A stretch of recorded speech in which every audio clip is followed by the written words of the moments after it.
ಇದು ಬಹಳ ದೊಡ್ಡ ಅಪಾಯವನ್ನ ಸೂಚಿಸ್ತಾ ಇದೆ. ನಾನು ಯಾವ ಗ್ರಂಥ ಏನು ಅನ್ನೋದನ್ನ ಆಮೇಲೆ ಕೋಟ್ ಮಾಡ್ತೇನೆ. ಪ್ರತಿಪಕ್ಷ ಆದ್ರೆ ಇದು ಬಹಳ ಅಪಾಯದ ಸೂಚನೆಯನ್ನು ತೋರಿಸ್ತಾ ಇದೆ.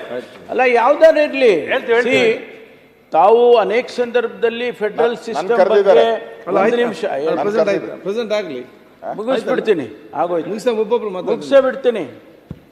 ಯಾರು ಮುಗಿಸ್ತೀರಾ? ಅಲ್ಲ, ವಿರೋಧ ಪಕ್ಷ ಮುಗಿಸಕ್ ತಂದಿರೋದು ಇದು. ವಿರೋಧ ಪಕ್ಷ ಆಯ್ತಾಯ್ತು. ಮಾನ್ಯ ಸಭಾಪತಿಗಳೇ, ಅದಕ್ಕೆ ಈ ಶಬ್ದನು ಎಲ್ಲೋ ದ್ವೇಷಕ್ಕೆ ಪ್ರಚೋದನೆ ಕೊಡ್ತದೆ. ಮುಗಿಸೇ ಬಿಡ್ತೀರಿ ನಮ್ಮನ್ನಂತ. ಬಿಲ್ ಆಕ್ಟ್ ಪಾಸ್ ಇಲ್ಲಪ್ಪ, it all depends on how you take it. ಅದರಿಂದ ಮಾನ್ಯ ಅಧ್ಯಕ್ಷರೇ, ಯಾರು ಹಿಂದೆ ಯಾವುದೋ ಒಂದು ಪುಸ್ತಕದಲ್ಲಿ ಬರೆದಿರ್ತಾರೆ ಅದನ್ನ ಈಗ ಮತ್ತೆ ರಿಪ್ರೊಡ್ಯೂಸ್ ಮಾಡಿ ಪಬ್ಲಿಕೇಶನ್ಸ್ ಮಾಡೋಕ್ಕೇನು, ರೀಪ್ರಿಂಟ್ ಮಾಡೋಕ್ಕೇನಾಗಿದೆ? ಅದು ಕೂಡ ಸಾಧ್ಯ ಇಲ್ಲ. ಅಂಥದ್ದನ್ನು ಬ್ಯಾನ್ ಮಾಡೋ ಅಂಥ ಪ್ರಕ್ರಿಯೆನೂ ಕೂಡ ಇದರೊಳಗಡೆ ಬರುತ್ತೆ ಅನ್ನೋದನ್ನು ಹೇಳ್ತೀನಿ. ತಾವು ನನಗೆ ಅರ್ಥ ಆಯಿತು, ತಾವು ಹೇಳಿದ್ದು ಸ್ವಲ್ಪ ಯೋಚನೆ ಮಾಡಿದೆ ನಾನು. ಅದಕ್ಕೆ ಗೃಹ ಇಲಾಖೆ ಕೊಟ್ಟಿದ್ದಾರೆ ತಮಗೆ. ರಿಯಾಕ್ಟ್ ಮಾಡಿದ್ದಿಲ್ಲ. ಗೃಹ ಇಲಾಖೆಯನ್ನು ಅದಕ್ಕೆ ಕೊಟ್ಟಿದ್ದಾರೆ ಮಾನ್ಯ ಮುಖ್ಯಮಂತ್ರಿಗಳು. ಆಯಿತು. ಇಲ್ಲ, ಕೆಲವು ಇದೆ, ಆದರೆ NSS ನಲ್ಲಿ ಕವರ್ ಆಗಲ್ವಾ? ಇಲ್ಲ ಇಲ್ಲ ಇಲ್ಲ, ಅದೇನಾಗಿದೆ ಅಂದರೆ ಯಾವುದು BNSS ಅಲ್ಲಿ ಕವರ್ ಆಗೋದಿಲ್ಲ ಅದನ್ನ ನಾವು ಇಲ್ಲಿ ತರಬೇಕಾಗಿದೆ. ಅದಕ್ಕೆ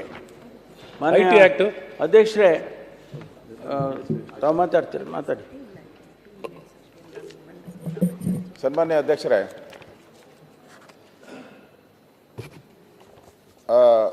ಗೌರವಾನ್ವಿತ ಗೃಹ ಸಚಿವರು ಏನು ದ್ವೇಷ ಭಾಷಣದ ಮಸೂದೆ 2025 ಹೇಟ್ ಸ್ಪೀಚ್ ಬಿಲ್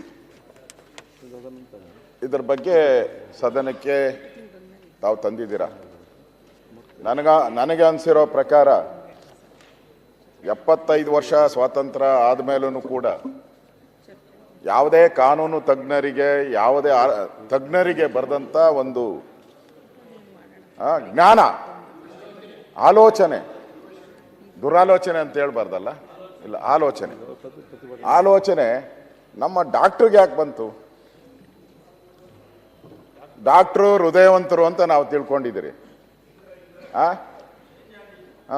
ನೀವು ಪಕ್ಕದ ಹಿಂದೆ ಕಿವಿ ಬಂತಲ್ಲ, ಅಲ್ಲಿಂದ ಏನಾನ ಬಂತ ಇದು ಅಂತ ಹೇಳಿ, ಅಲ್ಲಿಂದ ಏನಾನ ಬಂತ ಅಂತ ನಾವೆಲ್ಲ ಹೃದಯವಂತ ಅಂತ ತಿಳ್ಕೊಂಡಿದ್ರಿ. ಇದು ಹೃದಯವನ್ನು ಹಿಂಡೋ ಅಂಥದ್ದು. ಹಿಂದೆ ನಾವೆಲ್ಲ ಸುರೇಶ್ ಕುಮಾರ್ ಅವರೇ, ಮಾಸ್ಟರ್ ಹಿರಣ್ಣಯ್ಯನವರು ಇದ್ದರು, ಭ್ರಷ್ಟಾಚಾರದ್ದು ಅವರು ನಾಟಕಗಳು ಮಾಡ್ತಾ ಇದ್ರು, ಲಂಚಾವತಾರ. ಎದುರುಗಡೆ ಮುಖ್ಯಮಂತ್ರಿ ಕೂರಿಸ್ಕೊಂಡು ಮಾತಾಡೋರು ಅವರು. ಡೆಮೋಕ್ರಸಿ. ಟಿಕೆಟ್ ತಗೊಂಡು ದೇವರಾಜ್ ಅರಸು ಕೂತ್ಕೊಂಡಿದ್ರು ಅನ್ಸುತ್ತೆ, ಅವ್ರು ಬರ್ತಾ ಇದ್ದಾರೆ ಅವ್ರ ಪುಸ್ತಕದಲ್ಲಿ. ಅದಾದ್ಮೇಲೆ ಅವ್ರನ್ನ ಹಿರಣ್ಣಯ್ಯ ಕರೆದು ಅವ್ರ ಜೊತೆ ಕಾಫಿ ಕುಡಿದ್ರು. ಅಷ್ಟು ಟೀಕೆಗಳನ್ನು ಮಾಡಿದ್ರು. ಮಾಡ್ದಂಥದ್ದಕ್ಕೆ ಸಹಿಷ್ಣುತೆ ಬೇಕದಕ್ಕೆ. ಇವತ್ತು ನೀವು ತಂದಿರೋಂಥ ಬಿಲ್ ಏನಿದೆ ಅದರಲ್ಲಿ ಈ ಪೊಲೀಸ್ ಅಧಿಕಾರಿಗಳು ಏನಿದಾರಲ್ಲ ಅವರು ಒಂಥರ ಹಿಟ್ಲರ್ ಆಗೋತಾರೆ, 100% ಹಿಟ್ಲರ್ ಆಗೋತಾರೆ. ಏನೇನು ಪದ ತಂದಿದ್ದಾರೆ ಅಂದರೆ ಮಾನಸಿಕ ನೋವು, ಅವನು ಏನಕ್ಕೆ ನೋವು ತಗೊಂಡಿರ್ತಾನೋ ಗೊತ್ತಿಲ್ಲ, ಮಾನಸಿಕ ನೋವು, ದ್ವೇಷ ಭಾವನೆ, ಈ ಥರದ್ದೆಲ್ಲ ಪದಗಳನ್ನ ಉಪಯೋಗ ಮಾಡ್ಕೊಂಡಿದ್ದಾರೆ. ಇಲ್ಲಿ ಸಂವಿಧಾನದ 19(1)A ಏನಿದೆ, ಅಭಿವ್ಯಕ್ತಿ ಸ್ವಾತಂತ್ರ್ಯ, ಇದರ ಪೂರ್ತಿ ವೈಲೇಷನ್ ಆಗ್ತೈತಿ. ಆ ಸ್ವಾತಂತ್ರ್ಯನೇ ವೈಲೇಷನ್. ಹೇಳಿದ್ರು ಚಿತ್ರ ಅಂತ, ಇನ್ಮೇಲೆ ಕಾರ್ಟೂನು ಯಾರು ಬರೆಯಂಗಿಲ್ಲ, ನೀವ್ಯಾರು ಅದು ಕಾಲಮ್ ನೋಡ್ತಾ ಇರ್ತೀನಿ ನಾನು, ಇದೆಲ್ಲದರಲ್ಲೂ ಕಾರ್ಟೂನ್ಗಳು ಬರ್ತಾ ಇದೆ. ಕೆಲವು ಪತ್ರಿಕೆಯವರು ಸತತವಾಗಿ 75 ವರ್ಷದಿಂದ ಕಾರ್ಟೂನ್ ಹಾಕೊಂಡ್ಬರ್ತಾ ಇದೆ. ಇನ್ಮೇಲೆ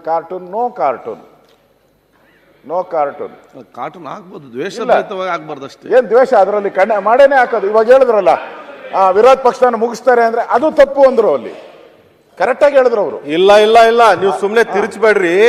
ಅದನ್ನು ಗೃಹ ಮಂತ್ರಿಗಳು ಹೇಳಿದಾಗ ಇಲ್ಲೇ ತಪ್ಪು ಅನ್ನೋ ನನ್ನ ಮಾತನ್ನ ಮುಗಿಸ್ತೀರ ಅಂದಾಗ ಯಾರನ್ನ ಮುಗಿಸ್ತೀರ ಅಂತ ನೀವು ಕೇಳಿದ್ರಲ್ಲ, ಅದು ದ್ವೇಷಕ್ಕೆ ಪ್ರಚೋದನೆ ಆಗ್ತೈತೆ ಅಂತ ಹೇಳಿದೆ. ನೀವು ಮೈ ಮೇಲೆ ಬಂದಿದ್ದೆಲ್ಲ ಮುಂದೆ ಹೋಗಿ ಕೆಲಸ ಬಿಡ್ರಿ ವಿರೋಧ ಪಕ್ಷದ ನಾಯಕರೇ. ಬಿಡಿ, ನಿನ್ನ ಅಡ್ವರ್ಟೈಸ್